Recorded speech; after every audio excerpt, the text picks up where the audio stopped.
iHeartRadio Broadway, driven by Mercedes-Benz. The best or nothing. Our guests today look like they're a little familiar with this tune from Tootsie the Musical. Hi, I'm Christine with Michael Riedel, and it's so nice to welcome you here. First of all, Julie Halston, you're one of my heroes of theater. You're absolutely amazing. Thank you so much. So Overrated. I know who you are, here. too, and I... Overrated. Love and adore No, Julie we're big Halston. Thank you, my dear. Big Julie Halston fans. Sarah Stiles, you're absolutely amazing. I've been watching what I can on YouTube. I haven't seen the show yet. I haven't seen Tootsie the Musical Wow. yet. So I have You to do haven't it gotten this in to way. see it yet? No, because apparently I don't know people, Michael. So you got to help me out a little bit. I've seen it twice. Look at that. Okay, brag away. And John Behlmann. John, you're the one character in the show who's original, not from the That's movie, right. We'll get into that. Yeah. Thank you so much for being here. It's great to see you guys. We're happy to be here. Yeah. Thank you. Yeah, and you're and you do look like you're pretty up and perky for people who are doing this Broadway thing every day of the week, practically, right? Yeah. We're great actors. You are very good actors. Inside, we're asleep. So That's right. That's right. This is true. So anyway, I saw Tootsie twice, as I say. Terrific musical. Just loved it. And I thought, when it was announced that Tootsie was coming to Broadway, and Julie, you and I have... We've been in this business for a little while, and Long time. You roll your eyes. Oh yeah, another movie. They're taking the old movie title, running the screenplay through the typewriter, calling it a musical. Here it comes. The great thing about this Tootsie, though, is it feels like an original Broadway musical. It really does. And Robert Horn, who deservedly, I think, won the Tony for the best book, really did an incredible job updating the material, making it fresh. The jokes are very much of today. Remember, the movie was from 1982. Yeah. For many people, 1982 might as well have been 1782. I know. I feel it. Trust me. I actually was born in 1882, but I'm still on Broadway. But it's fresh. It's updated. It's very, very empowering to all the characters. Yeah. And it's funny. Yeah. It's It's really funny. funny. Yeah. Well, you really have to compliment your writer, Robert Horn, because he took Tootsie, which the movie is set in the soap opera world. And, they recognize, let's say, soaps don't have the currency that they had back in the early 80s. No. So he turned it into a musical about a Broadway show. It's set in the Broadway world. So in the case of Julie Halston in the movie, the producer was a television producer. You're a Broadway producer. Sarah, you're still the best friend. Yeah. And Max von Horn, now he was the hammy actor. He was the hammy old actor in the soap opera actor That's in right. the movie. Oh, Yeah, okay. George Gaines was the kind of elder senior member of the acting company in the soap opera. Right. Who would always panic when they had to go live because he didn't like to work without the cue cards. Yeah, exactly. But the big change is your character, John, because you're now not a hammy, silly, old, washed-up actor, but a very attractive young reality star. Yeah, still plenty hammy. Still probably about as bad an actor as George was in the movie, maybe. But yeah, I'm a reality show star. It's as if somebody won The Bachelor and then got plugged into playing Billy Flynn in Chicago. Imagine that. Stunt casting. yeah. So it's and it's weird to be the only, especially when we were first starting the show, to be the only brand new character because people would ask, "Oh, who you playing in Tootsie? Are you the You're not playing Tootsie. Are you the roommate? Oh no, you're not. Who wait, you're the old guy? Who is that? I don't know. So- You may have been better off than Andy and I though, because all we kept getting was you're doing the Terry Garr part. Totally. You're really? doing the Bill Yeah. Murray part. Yeah. Not like on me, but it's just like, well, she was brilliant. Yeah. Like, Right. yes, I know. Yeah. How did Robert, did he adjust in sort of subtle ways your character, the Terry Garr part, for this Broadway I think show? I adjusted it, not realizing I was adjusting it, just because I brought a lot of myself And into not it. subtly. Not subtly at all. No, I think that happened with sort of everybody. I mean, he took the book, and there's a lot of it's not the same jokes, but there's some things that that are like tip the hat towards it, and in a great way. But they do feel new, and they were never asking us to mimic or copy, or we had to just make it all our own. And you've definitely amped up the neurotic aspect of I the, know I of didn't the mean character. to, but got to bring you. Yeah, well, your song, the song "What's Gonna Happen," Yeah. that's like transcended Showstopper. the show already. Yeah, showstopper. Yeah, Absolutely. This is what all my friends were telling me. You've got to check her out. You've got to see what she's doing, and it's it looks amazing. Like I said, I'm getting it out of context because I just get a little YouTube video, which doesn't do it justice. Yeah. Look absolutely fantastic. There's not a, it's made me a little crazy, but I do enjoy it. Well, People love it. It's worth It's it. one of those David Yazbek tongue twister Oh my God, songs, right? and it just keeps building and building and Yeah. building. It gets faster and faster and faster. You got to keep up with the whole thing. Yeah. And there's not an actor or actress in New York who can't dig in and relate to that little number. Oh, I No, know, I it's- know. It's really fun when people are in the business that are in the theater because there's an extra goose for that. Now, Julie, Yes. one of the things that Robert's done is he has written original, fresh jokes for the Broadway show, but very much, and Robert and I talked about this, in the style of the Larry Gelbart jokes from the original movie. Larry Yes. wrote the original Yes. movie. And I think his best joke is yours, which you can deliver for us, because even out of context, it's still very funny. It's a brilliant joke. Well, Set it up for us. This is the thing about Robert, too, is that once he sort of got to know us, he really started writing for us. Right. Which is so wonderful. And I have so many interesting little moments, I think. But, every night I get exit applause when I leave that dressing room scene. And, as an egotist, I could say it's me, but really, Robert Horn has given me the greatest exit line, Oh, it's brilliant. I think, for a performer. And the setup is sometimes I wish my first husband could look down from heaven and see me now. But no, the bastard is still alive. It gets as much of applause as any of the songs do. Yeah. I think that's is, Julie Halston. It's crazy, and it's crazy. But also, the thing that I love doing this part every night is William Ivy Long gave me the most beautiful costumes in the world. People have stopped me on the street and say, where do I get that gold suit you're wearing at the end? I'm like, if you want to pay thousands of dollars to William Ivy Long.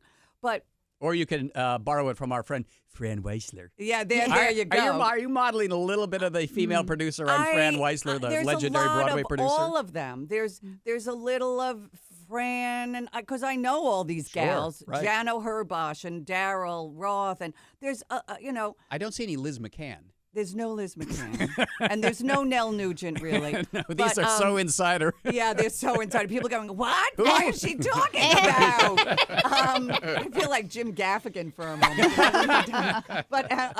But the thing is, the thing that I love about Broadway is you get to create something, so wonderfully, and all the creatives help you create it. Sure. And it's between the wig and the clothes and the choreography and the direction and your fellow actors.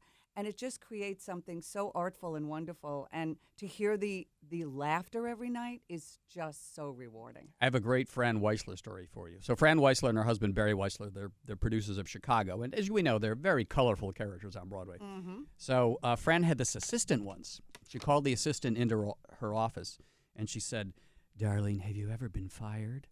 And the assistant said, No, Mrs. Weisler. And she said, "Well, it's a very important experience to have in life, and you're having it right now."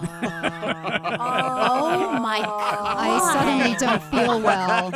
I'm nauseous Welcome- at the thought of it. Welcome to Broadway, folks. Oh my!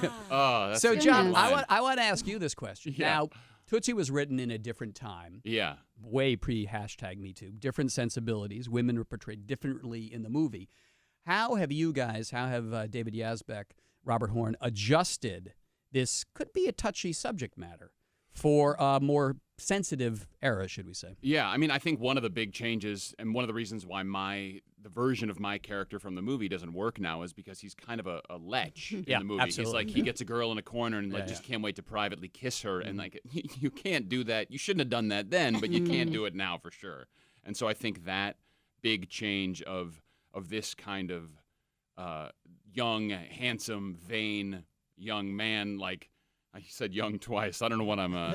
Hey, Freud. But that guy, like, he ends up falling for Dorothy. Yeah. Santino dressed as Dorothy, and but despite all of the kind of outward appearance of her, and I think that is an important, that it's really about the value of her as a person, and not about like I'm an old man who's really attracted to this young thing. Yeah. So I think all of that stuff is really, really important. And then like Lily's character is the other character that I think really bears a lot of that. She's the self-determination. Jessica Lange part. Yes, the Jessica Lange part. That she's this actress who's not she's not dependent on everyone, and really makes kind of her own decisions, and isn't a sad sack, just looking for the next piece of work. She really is like a more self-determined person, and Santino as Dorothy has to kind of meet her where she is, rather than be like her savior or something. And John, did you have to do research and watch The Bachelor? I did watch some Bachelor, Uh-huh. and I have watched some Bachelor. I found Love Island particularly helpful. Wow, yes. Because it's that's the racy one, right? Yeah, it's the trashiest of all of them. That's a whole different level. I think they're really naked in the European version. Yes, they fuzz it out a little bit, but it's no, It's they really going on there. The European version is very racy. So Sarah, when you got cast in this part, had you seen the movie? Did you know the movie well? I did, but a long time ago, and I didn't go back and I was going to ask you, did you deliberately said I can't go back to see Terry Garr, and I can't. I that confuses me a little bit. It gets in my head in this way, so I just didn't. Yeah, I just didn't do it. And also the script, they sent me the script, and she just leapt off the page to me. I was like, oh, I hear her already. I get her. I could see her, my version, anyways. And they liked that. And Julie and Sarah, have you given Santino any tips on ladies' clothes and how to walk in high heels? We don't need to. I think he's given us. I was going to say, no, we haven't needed to. I mean, Santino started working in the heels like a year before we started. There's a great story where Jess, his wife, was coming home, and he was behind like the kitchen island in their apartment, and he was making dinner or something, and they had a whole conversation, and then he came around the corner. It had been like, I don't know, 10, 15 minutes, and he comes around the corner, and he'd been in heels the whole time. And she was like, "This is going to be a strange year." Absolutely. Indeed. So, speaking of Larry Gelbart, did you ever hear this line, Julie? Larry Gelbart and Dustin Hoffman, they did not get along well. No. And Larry, I knew Larry very well, and they really hated each other. And I once asked Larry, what was it like to work with Dustin Hoffman? And he said, never work with an Oscar winner who's shorter than the statue. Oh. Well, I know that they did not get along, and I have a feeling I would just adore Larry Gelbart and he was maybe great. Not adore Dustin Hoffman, but who knows, whatever. But, Robert was also such a fan of Larry Gelbart, and he wanted so hard to sort of honor him and, basically not mess this up. Right. And, clearly he did not. Clearly he did an incredible job.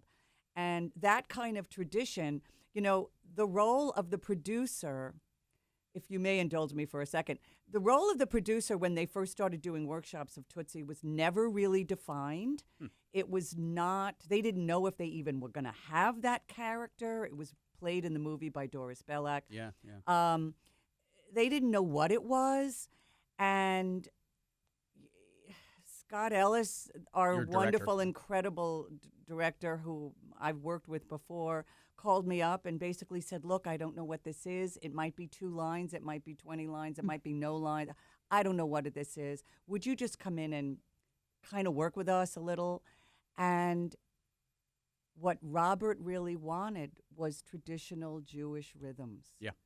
And that's what Rita Marshall brings to that part of the equation.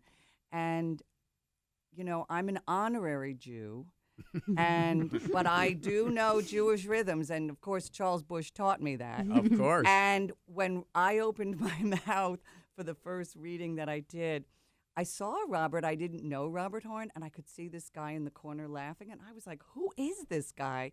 He's such an elfish little. He's an elfish, elfin-like yes. Very tan little elf. And yes, a very tan little He's a elf. Hollywood Hills elf. Exactly. And at the end of our first workshop together, Scott pulled me aside and he said, so you want to be in a Broadway show and do Rita Marshall? And I just got very teary. And Robert came over to me and he said, I'm going to write for you.